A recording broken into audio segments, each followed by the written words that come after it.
Hey beautiful people, this video is about why strategy execution fails and how the invisible execution layer and AI can save it. We've all seen it before. Strategy looks absolutely brilliant on paper. We all go about it and super excited about where we're headed, and 6 months later it's just MIA. Nothing's happening the way it should be happening.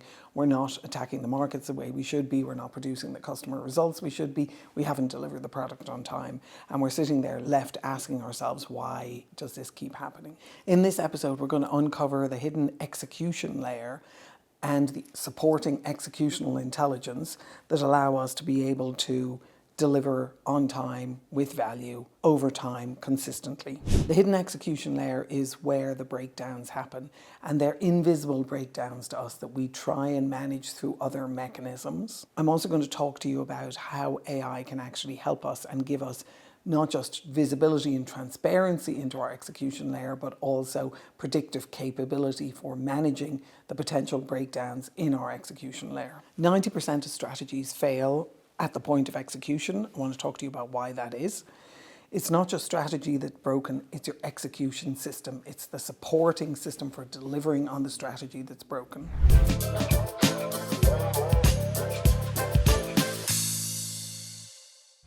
There's a hidden layer of work which I refer to as the execution layer, and that's where your strategy lives or dies. Execution doesn't fail because of bad ideas. There are many, many great ideas inside our organizations, and they get built into many powerful strategies.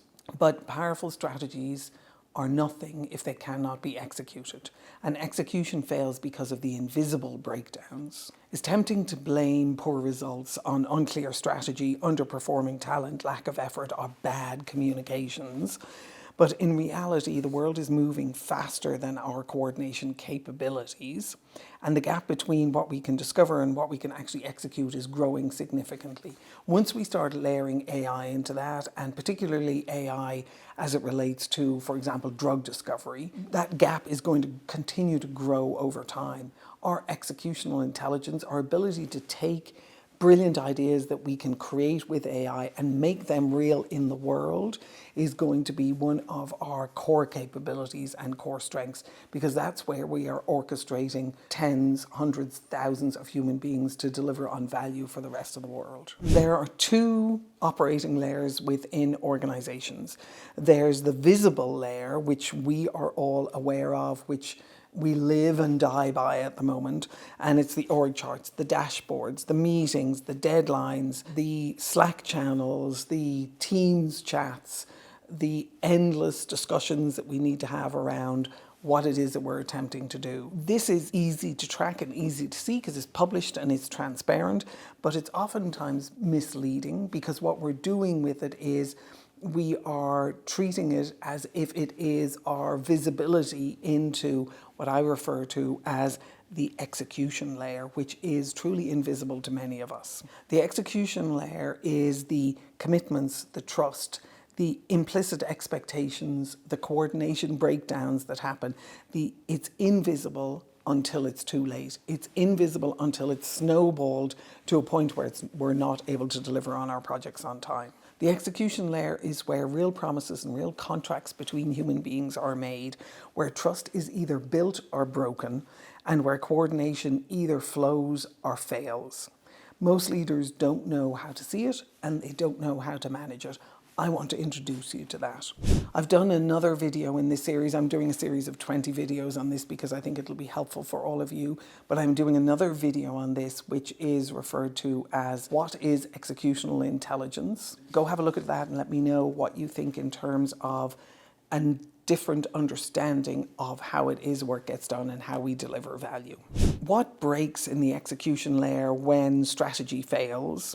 What happens is I've seen common failure patterns over the years, invisible promises that are understood by one person but not by the person who's actually going to do the delivery, promises that are made back and forth to each other at speed but never actually tracked or made sense of. We might follow up the conversation in a Slack channel or in a Teams channel, but we don't necessarily register that as something that we have committed to do for each other. Two people on a team might be wandering off doing that work, and yet as a project lead or a project manager, or as a team lead or an engineering lead or a clinical studies lead, I'm not seeing that, and I don't know whether or not that's happening. We often have missed deadlines with no early warning. So one of our abilities as human beings is to be agile. We are unbelievably agile in the right circumstances.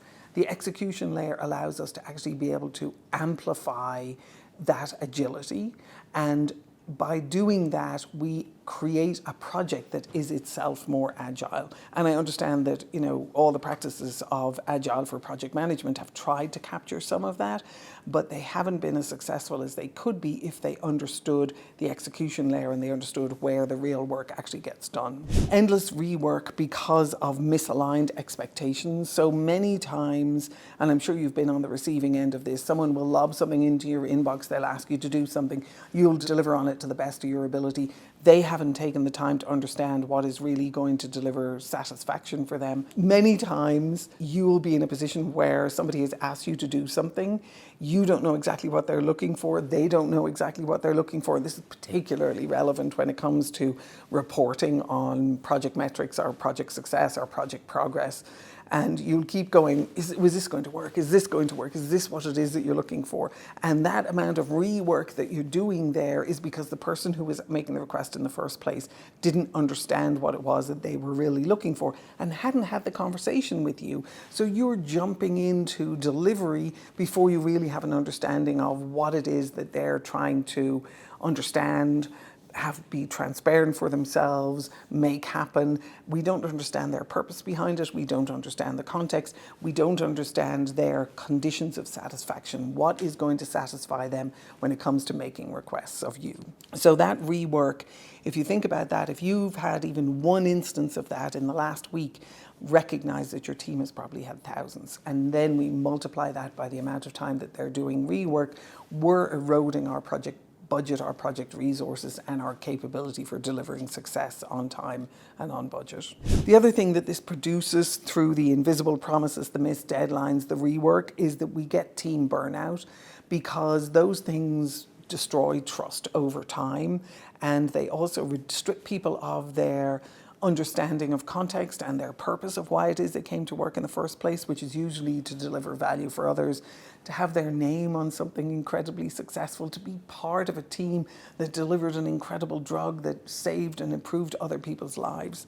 And so we come to work to do that. Yes, we come to work to earn money, but we come to work really to be able to deliver value for other human beings and for our teammates. As we burn through trust because we have a level of miscoordination, misalignment, and lack of understanding of our executional intelligence, what we find is that it has a domino effect across the whole rest of the project. And in the absence of being able to manage trust as an asset for a project and having visibility and practice into being able to do that, we really put ourselves in a position where we are likely to miss our project deadlines or our customer satisfaction and success. When execution fails in this way, things like clinical trials, if you're working in the biotech and pharma space, get delayed, regulatory submissions miss windows, patients wait longer, and the cost isn't just financial to your organization, it's also human, both to you because you know that it's possible to bring amazing solutions to the market, to other human beings,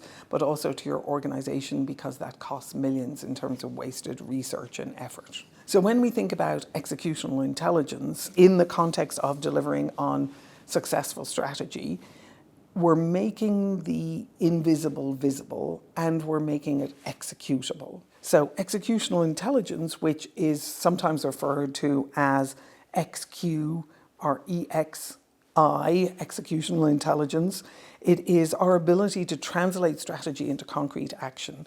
And that doesn't mean that you sit down at your desk and you write a project plan where you micromanage everyone down to the last detail. The execution looks almost more like an orchestration of human promises, where we're able to build that intelligence into the intelligence of our team, and each individual is operating based on their own understanding of executional capability and their executional intelligence, where we orchestrate resources with clarity and foresight because we're providing context and helping people step up to higher levels of their own capability because they themselves now have context. I think it's Brene Brown who said that context is kindness, because it makes people smarter, it makes people feel smarter, it makes people able to contribute more. And yet if we do project management down to the micro level task, we're stripping out a lot of that context on a constant basis. Human beings carry the context because the context keeps moving and shifting, and we as agile, adaptable beings are able to move with it if the people around us are doing the same. If my boss is providing me with updates in context on a constant basis, then I'm also able to communicate that to the rest of my team. I make them more intelligent. They're able to work up against that context and make even more sense of it over time. We're able to navigate constraints with precision, and we're able to sustain progress under pressure. So many of us work well under pressure. I know I'm fabulous for waiting until the last minute for a deadline. And many of us work in projects and in pretty intense environments because we get a buzz out of that pressure. But when that pressure is actually eroding us and destroying our ability to be able to do great work, it's not fun pressure anymore. It's actually overwhelm and breakdown kind of pressure. Sustaining progress under pressure is because we are orchestrating our network of commitments, because we have executional intelligence, because we are managing the invisible execution layer that allows us to be able to do our best work. So this isn't a soft skill, it's a core differentiator between ideas that inspire and ideas that can actually be delivered. As you start thinking about your own executional intelligence, your team's executional intelligence, your executional capacity that you want to build over time, as you start seeing the execution layer in operation inside your company, I have a gift for you, which is a free white paper, which is called Execution by Design. That white paper will allow you to be able to reflect on what you've seen in this video. It'll give you a bit more context and some more visuals. It is available on my website under www.jenniferkenny.com/execution. You can also find it in the free resources tab on the website. Download it, read it, let me know what you think about it, and help me understand where you are in your learning curve with this. As you embark on this journey, I wish you the best of luck. I'm here to help you. I'm doing 20 videos on this series, and I hope they're valuable for you. Take care and good luck.